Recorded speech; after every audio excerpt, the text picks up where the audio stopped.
Have you ever wondered why some people open up easily in conversations while others hold back? Or why you might share more with a chatbot than a real person? Today, we're diving into the fascinating science of self-disclosure, the act of revealing personal information, and how artificial intelligence is reshaping our willingness to share.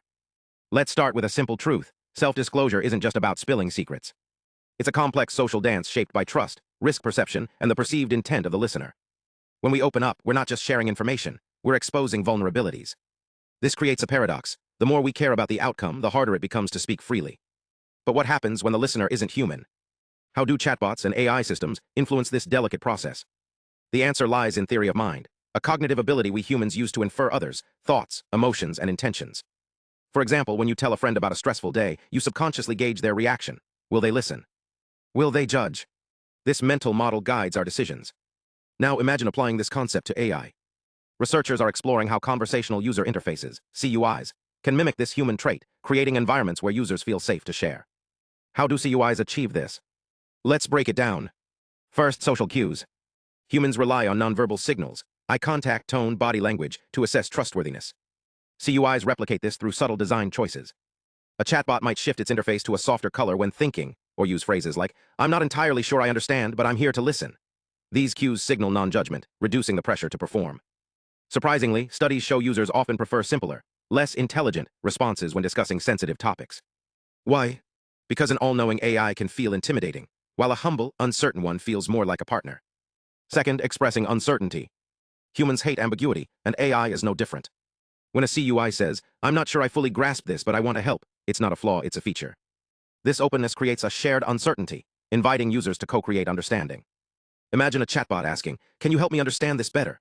It transforms the interaction from a one-way exchange into a collaborative dialogue. Third, exposing the CUI's internal theory of mind. This is where the magic happens. By revealing its reasoning process, an AI can build trust. For instance, a mental health chatbot might say, "I notice you're feeling anxious. I'll keep this private and focus on supporting you." Some systems even use visual, thought bubbles to simulate internal dialogue, making the AI's reasoning feel more human. This transparency bridges the gap between machine and mind. But the most groundbreaking concept is bidirectional theory of mind, where the AI adapts to your cues, and you, in turn, start seeing it as a thoughtful partner.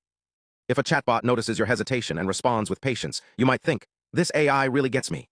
It's a mutual understanding that blurs the line between human and machine. Of course, there are limits.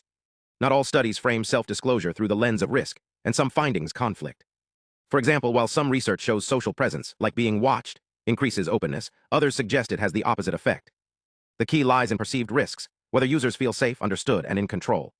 A chatbot that seems too human might trigger fears of data misuse, while one that feels too robotic might lack empathy. So what does this mean for the future of AI?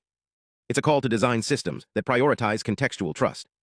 Whether it's a mental health chatbot, a customer service agent, or a social media algorithm, the goal is to create spaces where people feel comfortable being themselves, without fear of judgment or misuse.